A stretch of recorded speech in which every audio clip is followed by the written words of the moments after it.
welcome to this weekly chat with Susanne and myself, Susanne from Point to Rise. Today we're going to talk about how to manage rejection. So we talk a lot about having a growth mindset, so understanding that there are so many ways that you can think about the expansion of your intelligence, your skill sets. And we have decided today to talk about rejection. Let's go with the flow, my love. Okay. But I want to try some of your filters. Try this one. I have not had the time to put any makeup on. I'm sorry, you guys, if you're watching. I love this one.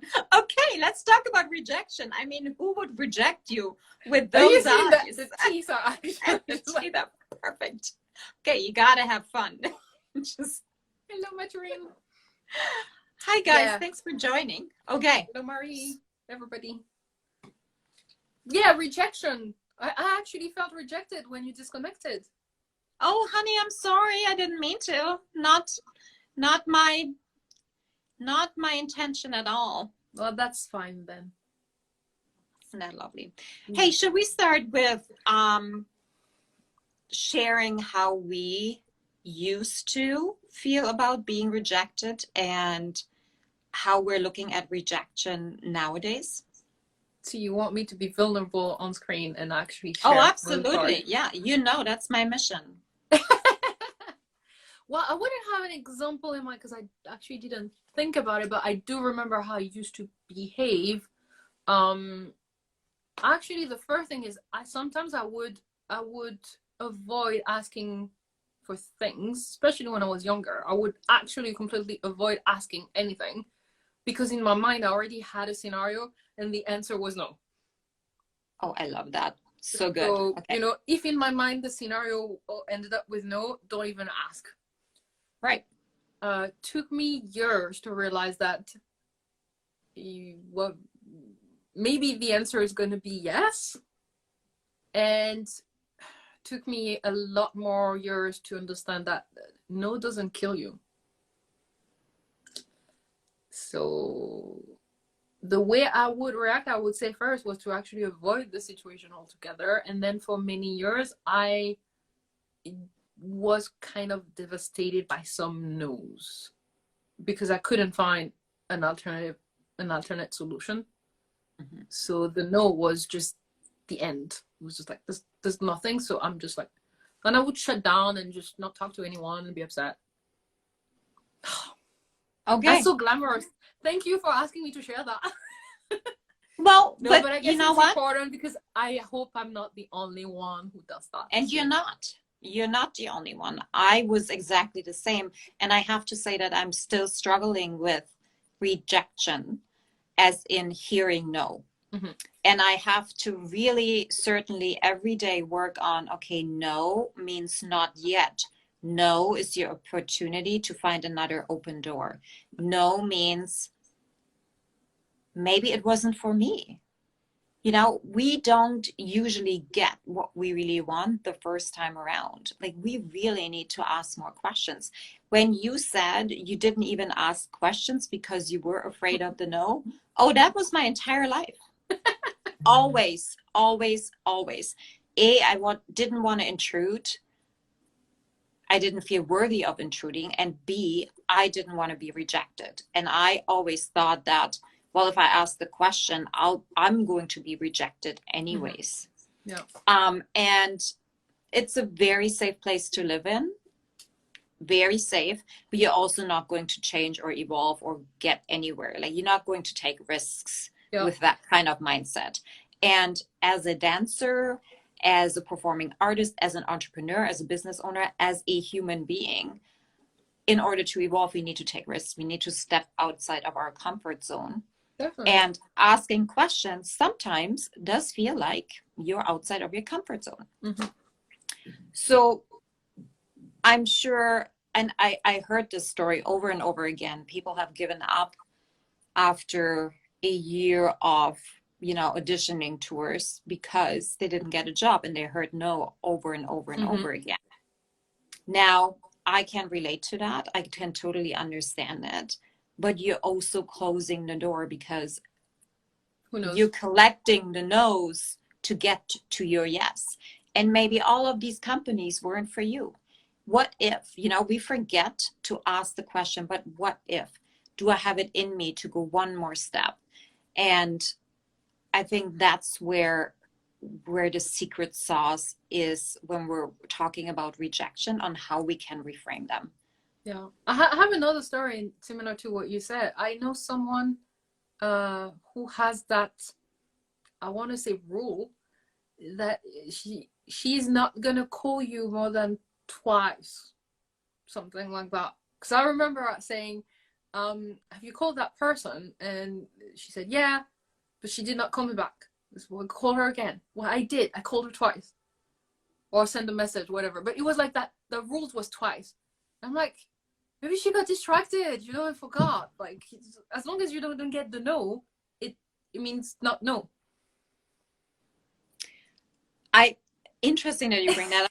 Again, gosh, we are hanging out a lot lately, and this is definitely, I was reading yesterday, and it's about Damn Time. It's a book about Arlene Hamilton's journey. She's the founder of Backstage Capital, which helps underprivileged, meaning every community that is not a white male, to raise money, basically. She was, in her first life, a music producer. Okay, she would help people, and she had no idea how to do that. So she sent out 100 emails, personalized, to all of these production managers, that she would add value to the groups that they're bringing in, and that she would take care of them exquisitely. She got 20 emails back, 3 interviews, and 1 out of the 100 inspired or transpired into a new job. And also not immediately, but like 3 months later down the road, which was her kickstart to her career in that industry. Yeah. But the rule of thumb is, you putting out 10 or 100 calls, you will get 1 back. Like it's that 1%. It's not 10%, it's not 20, it's not 50. It's 1. Well, if I can say, it really depends, because if you really tailored and strategize and you are the right fit, you can get more than that. Well, for sure. It will really depend. I don't think there's a rule of thumb. It's the same for audition. You mentioned it at some point. You said maybe the company wasn't for you. And I feel sometimes that is, what's the word I'm looking for? That is a mistake that we make. We sometimes tend to apply for everything, thinking if I apply everywhere, then one person's gonna pick me. And for me, it's the equivalent of going and flirting with everyone, waiting for one to pick you. That's not the way you do. No, that's. I mean, I know people who do that, but it's not very efficient, and it doesn't say much about you. Like, what does it say about your own image of your own value? Right. You're thinking it's by asking everyone, please have me. And when we're coming from that kind of energy, from that kind of mindset, we're acting from lack, right? And we're already assuming that we are actually not going to be good enough to get there. So by changing that and only picking actually, which are your top 10? Which are your top 10 companies that you want to work in? And then go and apply to them. And put everything in there, make those applications very special, and see what comes out of it. Like, not being attached to an outcome is one thing on how to deal actually with rejections. Also, be realistic, because you're saying the top 10, but in the top 10, are they all the good fit?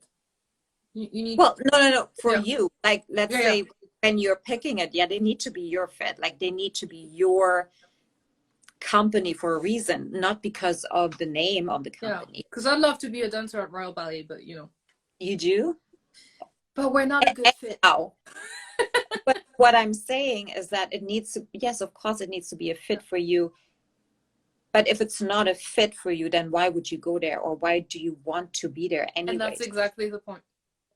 Yeah. So, you have to be really clear around your wants and needs. So that's where it's actually starting. And it's also super important that we are living out best case scenario and worst case scenario, and know exactly what that looks like. And are we okay with both scenarios? Yes, definitely. And is that going to avoid the pain that one feels, or the punch in the gut when we hear the no? No, it won't.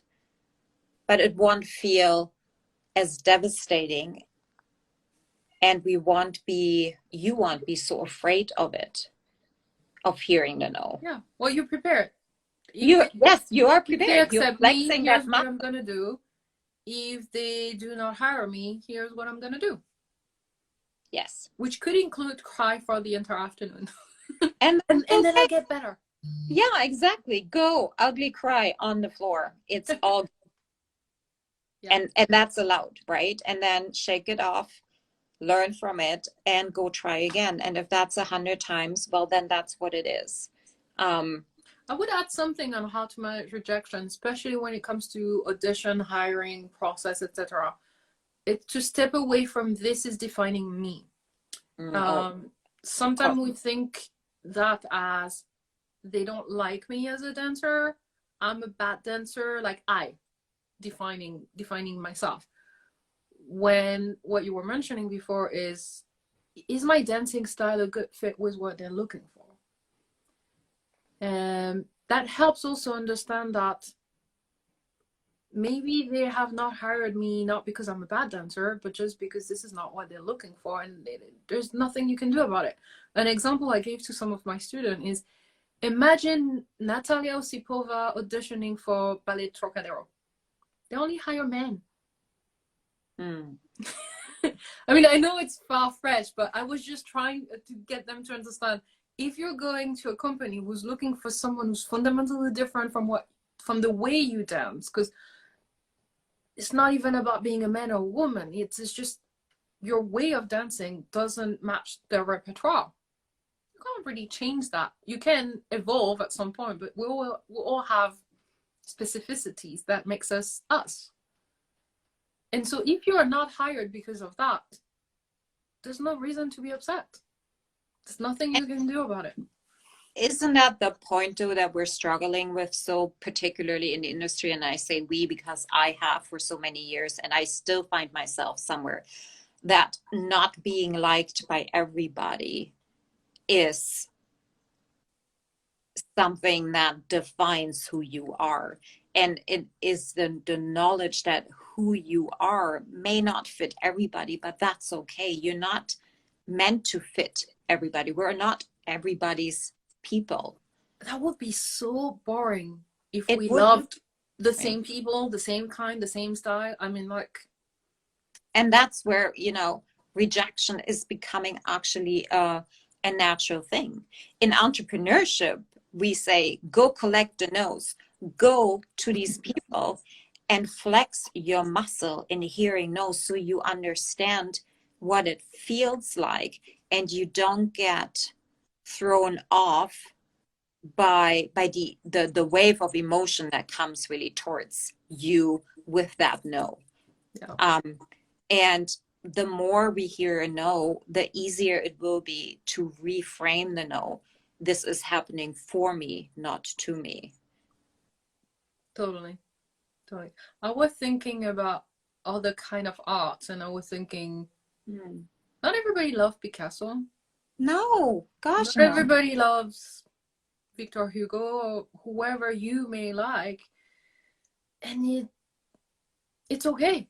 And for me, dancers are the same. There are dancers that I like that my best friend do not like. Well, sometimes we don't go to the same ballet at the same time, just because we like different things. Right. Exactly. And that's okay. And because we're all different, rejection is actually built into our daily life. Yeah. It is a matter of how we look at it, and how we're trying to avoid it at all costs. I was like that. I auditioned for Düsseldorf for Burley 5 times, I think. And I heard, 5 times. Because my reasoning was because my boyfriend at that time I was madly in love with moved to Essen and I wanted to be close. Okay. So I went and auditioned 5 times. I heard a no 5 times. I didn't even hear a no after the second time anymore. He just didn't even care. I mean, I kept She keeps trying. at least she keeps trying, and he would take me all the way to the end, but then would cut me without any explanation, right? Okay. And looking at it now, it was a blessing, because that would have never worked out. I would have been so unhappy in that company. I would have been so unhappy. And it made me feel like I am not worthy dancing outside of my 4 walls, right? Mm-hmm. But when I look at it now, oh my gosh, thank you so much for not. Let's send them an email. Thank you so much. I should. Thank you so much. 30 years ago or 20 years ago when you didn't take me, thank you. And I think another key element to managing rejection is to focus on your strength. Because during that no time, we keep thinking about all the things that we don't do well, all the things that are not what they're looking for. Well, to bounce back, you need to refocus on, okay, what are my strengths? What can I do very well, and which company would actually benefit from that? And because, I mean, we were talking about the case of audition, but it could be wider than that and be any kind of circumstances. And for me, the key is really to focus on, okay, stop thinking about the thing that made me not have that job, but what are the things that I do well. Can we talk about knowing your strengths? Because that is something that is not something that is, it may have not so much to do with rejection in a, as like, long as you don't spoil my upcoming webinar about managing strength. Okay, I'll do my best. It is so important to know what you're good at. It has nothing to do with being arrogant or deceiving or anything like that. Definitely, yeah. If we're not knowledgeable at and around our strength, we don't know where to take our own strength from, right? Like, we cannot deal with rejections as good as we could if we don't know what we're really good at. Yeah. No, for me, it is key to so much of your well-being. You need to be clear on what you're good at, and if you're not, you need to start by asking other people around you, what do you see? Yes. I don't know if I shared that already with you, but one of the things I start at the beginning of my training with my students is I make them watch videos of themselves. So they're a small group, and I ask the other people, not the dancer, what qualities do you see in their dancing? And it's very interesting because rarely do they know what that those are strengths. This is what the other people see.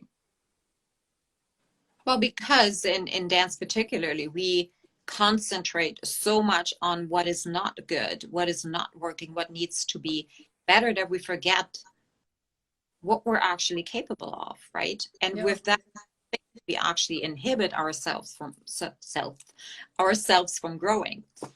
So this circle, it is so important that you know what you're good at as a dancer and as a human being. As a person, yeah. As a person, particularly as a person. Person first. Person first. You know, you reminded me of a story I had when I was, so in a former life, I was interviewing someone, and I felt that there was something off. And so during the interview, I asked the person, what is important for you in this kind of job? Like, what are the kind of things that you're looking for? What do you want? What do you need the company to provide?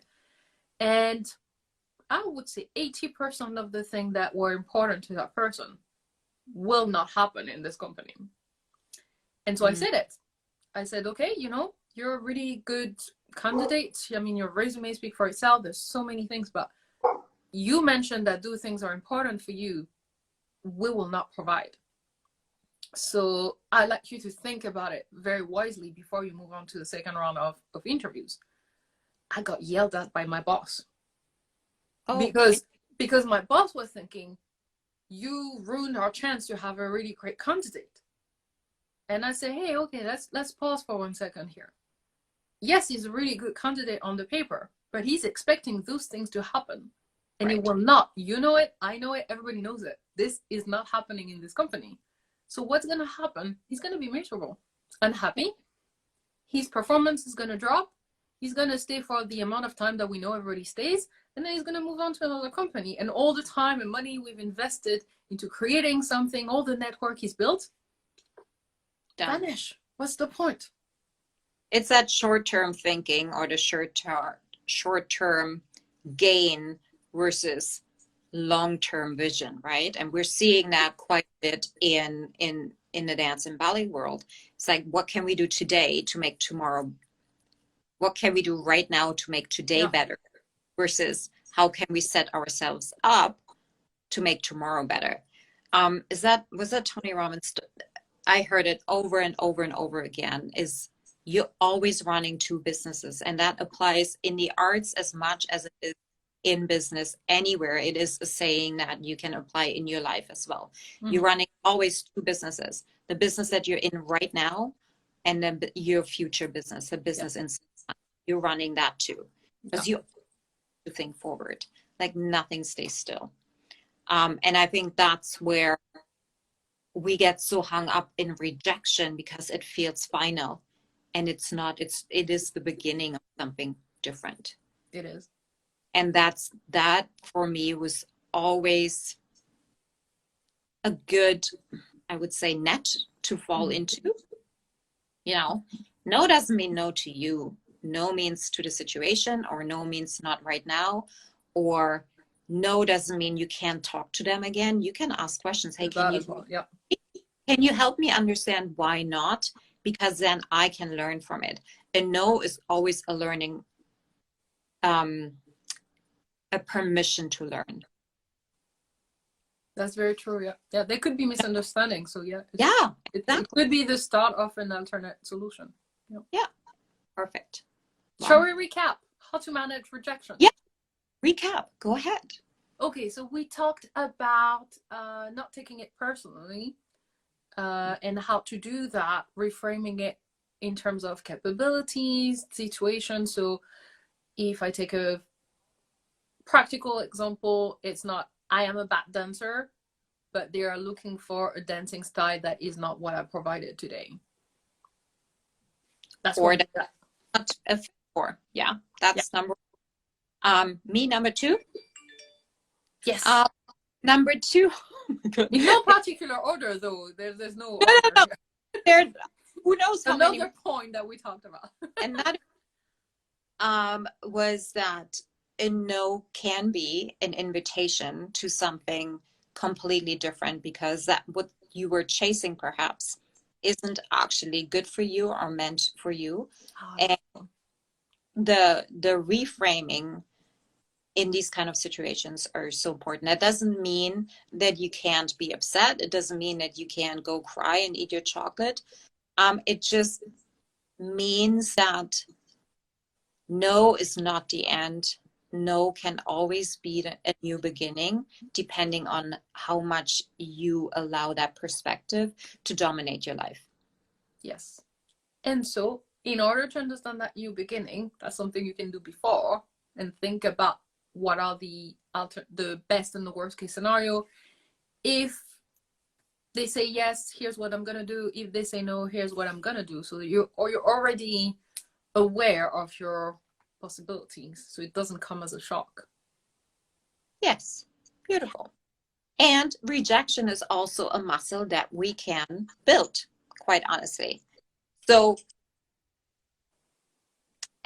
no, bye. As go collect your no's and be aware of the emotions that are coming in.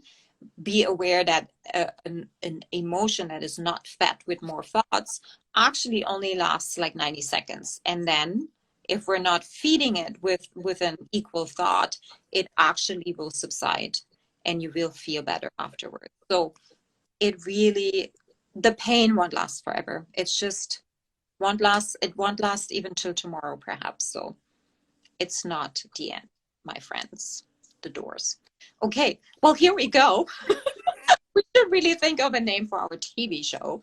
Thank you guys for watching. You are the bestest. Yes. And so many people today. Yes, and we will see you tomorrow. Again, a little later at 11 o'clock Pacific. Yes. 8:30 in Europe. Did we say 11? Yeah, so 11:30, 8:30 in Europe. Yeah, 8:30 for us. That's right. And why you should know the basics of business. Why is it important to know the basics of business? That's on right. The Point to Rise account, right? Yes, we will be. Thanks, Trish. Thank you, Trish. Thank you, guys. Hello, Louisa. Okay. Well, we will see you all tomorrow. Thanks for hopping on. We really appreciate you. Okay. Yeah. Yeah. Bye-bye.